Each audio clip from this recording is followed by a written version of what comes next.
another topic. I think the biggest headline probably for this kind of topic is always ITP, intelligent traffic prevention, but from Safari, specifically from the WebKit team, but the other browsers are going in similar directions. Even Chrome has more and more updates as well for how you can access cookies under certain situations. And to be honest, one of the most prevalent questions that's coming up over and over again is, are we going to be tracking users in the front end in 5 to 10 years? Are we going to have a front end in 5 to 10 years is the question, I think. Yeah, so it's an interesting development over the past 2 years or 3 years. I think, well, in hindsight, it's kind of weird because we know that cookies are fragile. Like, take any GA data set, extend it to 1 year of date ranges, and you'll see that the percentage of new sessions is almost 100. Because cookies don't have a 2-year lifetime, even though GA writes them with a 2-year lifetime. They don't. People flush their cookies, they reset their browsers, they do multi-device browsing, they do different browsers instances. So in a way, I think it's kind of weird that right now is when people are waking up to the fact that cookies are unreliable. And I think that's good. What ITP has done is it has forced us to understand the fragility of client-side storage. But anybody working with GA knows that the user's metric has always been unreliable. And GA does a lot of modeling to make it more reliable with like the hyperlog, log, plus stuff. Don't ask me to explain how the algorithm works because I can't remember. But so we're modeling users already because we know that the cookies are fragile. Local storage has always been awkward as well because it's single origin. And now with ITP, what we are seeing, and with Chrome, not Chrome, but Firefox and Edge, what we're seeing is the definition of a malicious tracker. So there's a definition of a malicious tracker, and that's a domain that tries to track the user either against their consent or by following paths and patterns that the user might not be aware of. And typically this would be cross-site tracking. So a scenario which AdTech loves to do, which is have a single cookie store, and then the user visits different sites and always refreshes the cookie with details about where they were, or the cookie is used to build a graph. And browsers have decided to enforce their own interpretations of privacy. Like what ITP is doing with the elimination of the first-party storage and the third-party storage, it has nothing to do with the law. Like there is a legal basis for it, like don't work against the user's consent. But their implementation, their technological decision to expire the first party in 7 days or 1 day, there's no legal framework that uses those words. 7 days, 1 day. It's just WebKit right now has a very clear agenda that they want to eradicate cross-site tracking, and it's their number one priority. And they recognize that there are reasons to have a stable client-side storage, like authentication, content management, SSO, all this kind of stuff. And they provide APIs for that should solve it, but they don't always do it. But they say, we know that this is problematic, but this is for now, this is our priority. And once AdTech stops messing around, then we can start giving you the nice things back. But as long as AdTech is always one step ahead in figuring out how to do this nasty stuff, we're going to suffer for it.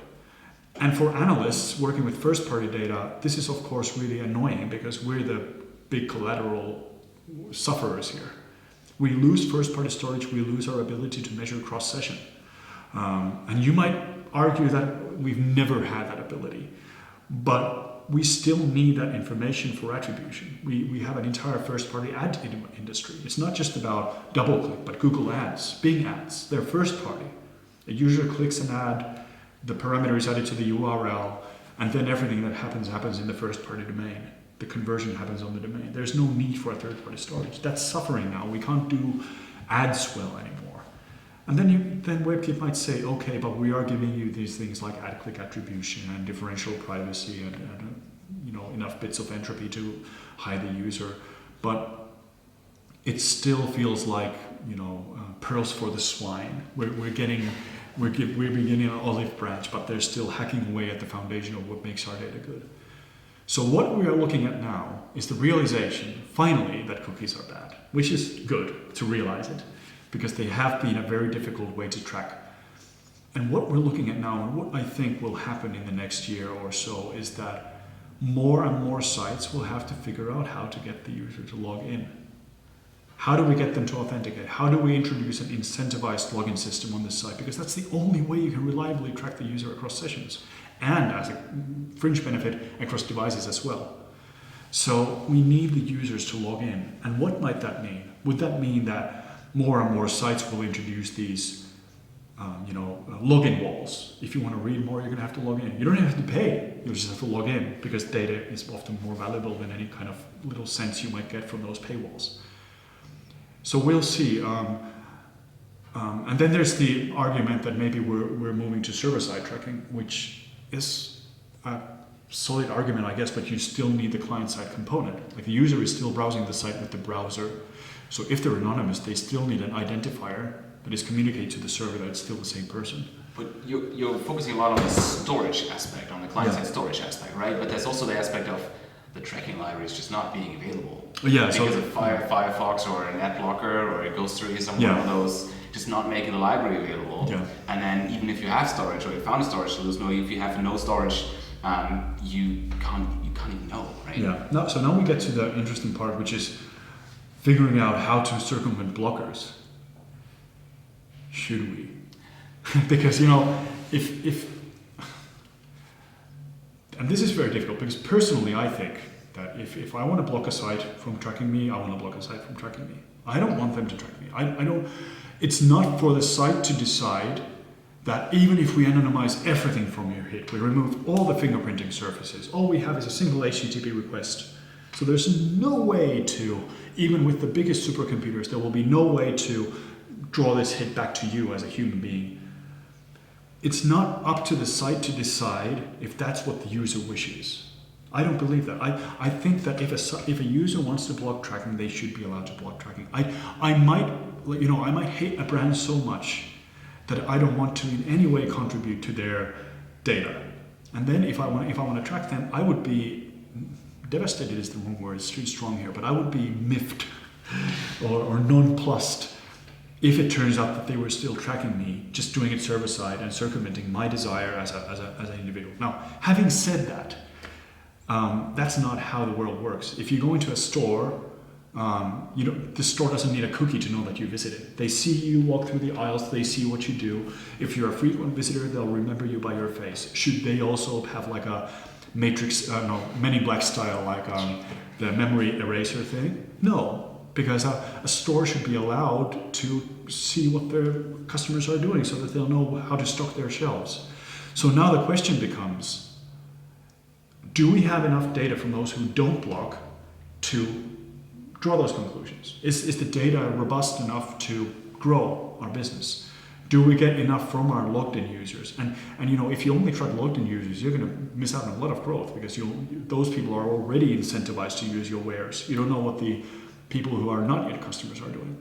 So we are looking at this problem, and I have absolutely no solution, even in the furthest depths of my mind, what it could be. But I do know that using terminology like how do we circumvent ad blockers is not the right way to approach the problem. There has to be a compromise. There has to be some way for you to incentivize to the visitor that you need their data.